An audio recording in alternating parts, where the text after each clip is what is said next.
नमस्कार दोस्तों, मैं Haresh Kumar Choubey UP top news से। आज हम बिहिया नगर पंचायत में आए हैं और यहाँ नगर पंचायत चुनाव का जो चर्चा चल रहा है उसी में एक प्रत्याशी हैं चेयरमैन के, जिनका नाम अनिल कुमार मिश्रा है उर्फ लालू मिश्रा। तो इनसे हम खास बातचीत करेंगे और जानना चाहेंगे कि आखिर ये इस चुनाव में खड़ा हुए हैं तो किस चीज़ के लिए खड़ा हुआ है, आखिर क्यों खड़ा हुए हैं, इस बिहिया के विकास में इनका क्या योगदान है, इस बिहिया के विकास में आगे क्या योगदान होने वाला है, इस पर हम खास चर्चा करेंगे। पहले तो यूपी टॉप न्यूज़ में आपका स्वागत है। आपका भी स्वागत है यूपी टॉप में। बहुत बहुत धन्यवाद। हम सबसे पहला सवाल करना चाहेंगे चाचा आप कि इस चेयरमैन के चुनाव में आप खड़ा हुए हैं, नॉमिनेशन कर दिए हैं, 27 उम्मीदवार खड़ा हुए हैं, आपको क्यों पब्लिक वोट देगी? आखिर ऐसी क्या मन में बना करके आप खड़े हुए हैं, क्या आपकी भावना है कि पब्लिक को अपने तरफ आकर्षित कीजिएगा आप? हमारा कहने का मतलब ये है कि हमको पब्लिक क्यों वोट देगी, यही ना आपका क्वेश्चन है? जी जी। तो मेरा कहना है कि मैं 30 वर्ष से समाज, यही बिहिया के समाज में अपना योगदान देते आ रहा हूँ। हर दुख में, हर सुख में मैं साथ रहता हूँ। हमारे पास कोई भेदभाव नहीं रहता है, सबको एक समान देखते हैं, एक समान लेकर लोगों को हम सेवा करते हैं। कोई भी हमको 12 बजे रात को भी आता है, अब बोलता है कि बाबा मिश्रा जी, अनिल जी, मेरा ये काम है, चलिए वीडियो साहब नहीं सुन रहे हैं, सीओ साहब नहीं सुन रहे हैं, थाना प्रभारी नहीं सुन रहे हैं, तो मैं जाता हूं और उनके लिए भरपूर प्रयास करता हूं और प्रयास करके उनका समस्या का निदान करवाने का कोशिश करता हूं। चलिए ठीक है। अभी बिहिया में जो चुनाव चल रहा है, नगर पंचायत के चुनाव में कुछ जातिगत बयान आ रहे हैं। अलग अलग जाति के लोग अलग अलग मीटिंग कर रहे हैं, बनिया समाज के लोग अलग मीटिंग कर रहे हैं, यादव समाज के लोग अलग मीटिंग कर रहे हैं। जातिगत क्यों इस चुनाव को बनाया जा रहा है, आप इसको किस नज़रिया से देख रहे हैं? मेरे हिसाब से तो ये गलत है, ऐसा नहीं होना चाहिए। ये समाज पर बहुत इसका बुरा असर पड़ता है, माहौल को ख़राब करता है। हमारे हिसाब से ये बिल्कुल गलत है। मैं इसका पुरजोर खंडन करता हूँ कि ये नहीं होना चाहिए। सब समाज एक कोई जाति लेकर चलेगा तो उससे समाज की सेवा नहीं होगा, ना चुनाव जीत। चलिए ठीक है, इनका कहना है, अनिल कुमार मिश्रा जी का कहना है कि जातिगत चुनाव नहीं होना चाहिए। सही में जाति पर आधारित चुनाव नहीं होना चाहिए, क्योंकि अगर हमारे जाति के नेता कहीं चुनाव जीत जाते हैं तो हमारे बच्चे शिक्षित नहीं हो जाएंगे। हमारे जाति के नेता चुनाव जीत जाते हैं तो हमारे जाति के लोगों का स्वास्थ्य अच्छा नहीं हो सकता है। उसके लिए किसी विकास पुरुष का जीतना जरूरी है।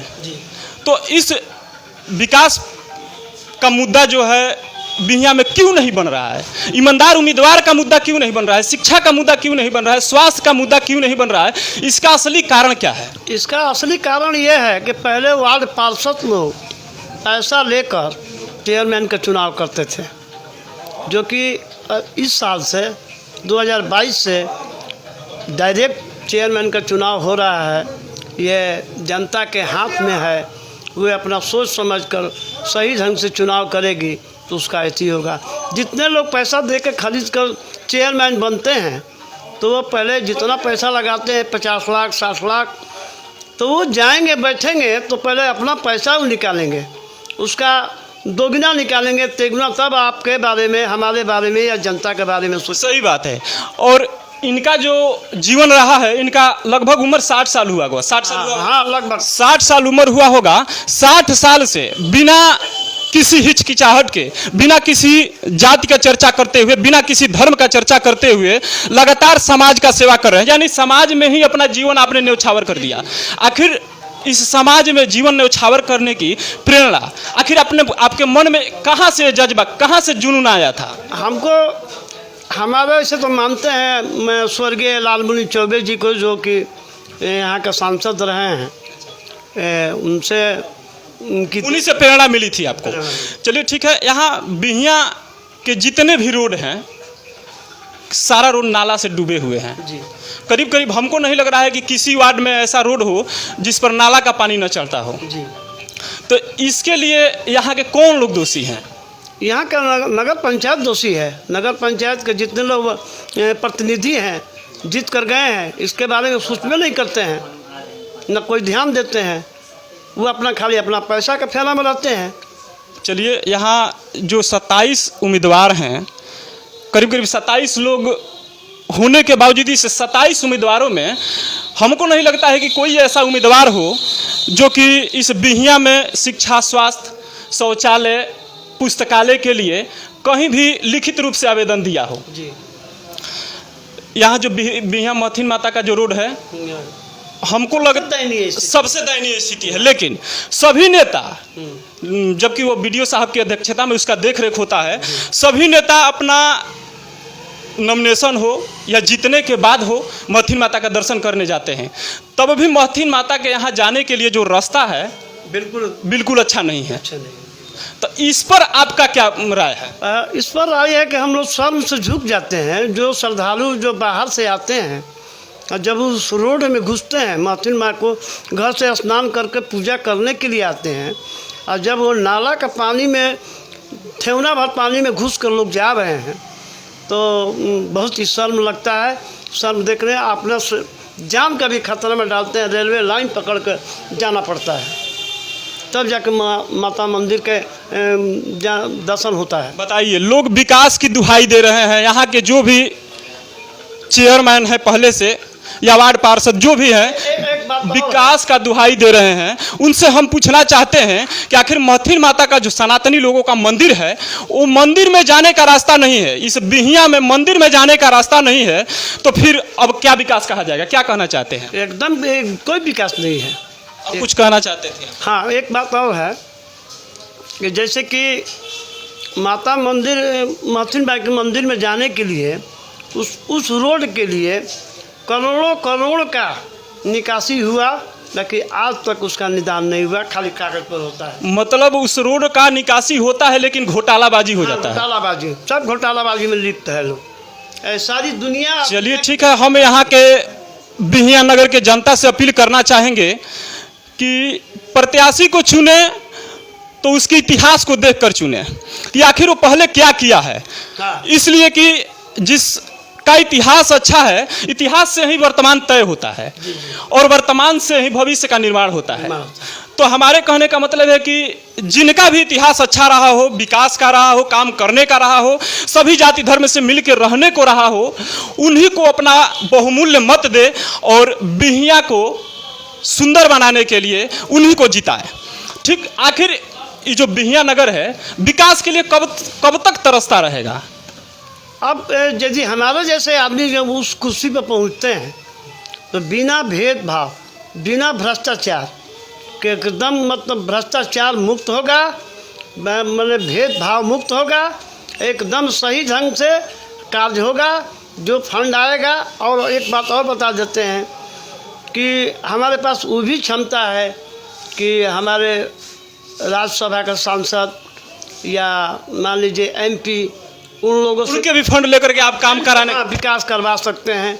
चलिए ठीक है, लेकिन चाचा एक बात दूसरा बात है कि हमारा जब विकास होगा, फंड आएगा, तो उस जनता को, उस वार्ड की जनता को इकट्ठा कर कर और तब उन्हीं से राय लेकर और उन्हीं लोगों में से किसी एक को हम इस काम को कहेंगे कि आप खड़ा होकर इस काम को सही ढंग से चलाइए, और बिना कमीशन का हम ना लूटेंगे ना लूटने देंगे, बस ईमानदारी से काम करेंगे। से काम होगा। चलिए ठीक है, लेकिन बिहियां नगर का विकास पर नज़र न यहाँ के प्रतिनिधियों का है।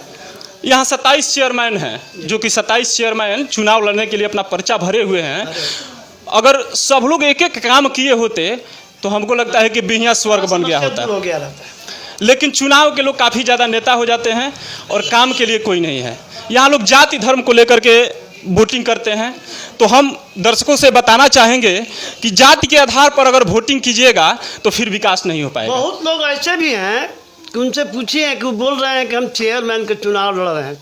चेयरमैन के माने क्या होता है, उसका क्या अधिकार है, कितना अधिकार होता है, किससे कैसे बात किया जाता है। वो लूट खसोट के लिए चेयरमैन का चुनाव लड़ रहे हैं। एक जगह हम जनसंपर्क में थे, एक जगह की बात कर रहे हैं, वहाँ पर पहुँचे, उन्होंने हमसे बोला, शिक्षित आदमी थे, कि भाई आप किस चीज़ के लिए खड़े हैं। उन्होंने जवाब दिया प्रत्याशी ने कि मैं चेयरमैन के लिए खड़ा हूँ। तो उस शिक्षित आदमी ने पूछा उनसे कि हम तो सुने थे कि आप अध्यक्ष पद के लिए खड़े हैं। तो कहें कि नहीं, हम चेयरमैन के लिए खड़े हैं, अध्यक्ष के लिए नहीं खड़े हैं। उनको चेयरमैन और अध्यक्ष के विषय में भी मालूम नहीं है। चलिए ठीक है, ऐसे ऐसे लोग भी खड़े हैं, तो खड़ा हुए हैं, जीतेंगे चुनाव तो क्या करेंगे, लूट खसोट करेंगे। बस वही जानते हैं। आज तक जो हुआ है इसी पर हुआ है कि हम 50 लाख रुपया लगा देंगे, 5-8 को पार्षद खरीद लेंगे, खरीद कर हम चेयरमैन बन जाएंगे और उसके बाद आराम से लूटते रहेंगे 2.5 बरस। चलिए, आपका अंतिम सवाल होगा चाचा कि आपका मुख्य मुद्दा क्या है। आखिर मान लीजिए कि घोषणा पत्र में तो काफ़ी सारे मुद्दे आप दिखाए हैं, लेकिन मुख्य मुद्दा क्या है? मुख्य मुद्दा है कि बिहिया का पूरा एकदम सफाई क्लियर। दूसरा कि यहाँ का पानी जो नाली का जो है वे इधर बाज़ार से निकाल कर बाहर नदी में गिराना, और जो स्कूल वगैरह जो है उसको दुरुस्त करना, स्वास्थ्य को दुरुस्त करना, और नल जल जो है उसमें भी बहुत लूट खसोट हुआ है। करीब करीब यहाँ पर 10 गो नल जल का एथी बना हुआ है, जिसमें 2 या 3 चालू है अभी तक, बाकी सब कागज़ पर पैसा निकल गया है, कोई चालू नहीं है, उसको दुरुस्त करना। चलिए, बहुत बहुत धन्यवाद। भ्रष्टाचार हम यहाँ के दर्शकों से भी यही अनुरोध करेंगे, हम अपने चैनल के दर्शकों से बताना चाहेंगे कि बिहिया नगर की जो स्थिति है, लूट खसोट की स्थिति बनकर रह गई है। बिहिया विकास के लिए तरस रहा है, बिहिया के लोग विकास के लिए तरस रहे हैं। बिहिया का एक एक रोड नाला में डूबा हुआ है। इसके लिए जिम्मेवार यहाँ की पब्लिक, यहाँ के चेयरमैन और यहाँ के ही नेता होंगे। बहुत बहुत धन्यवाद।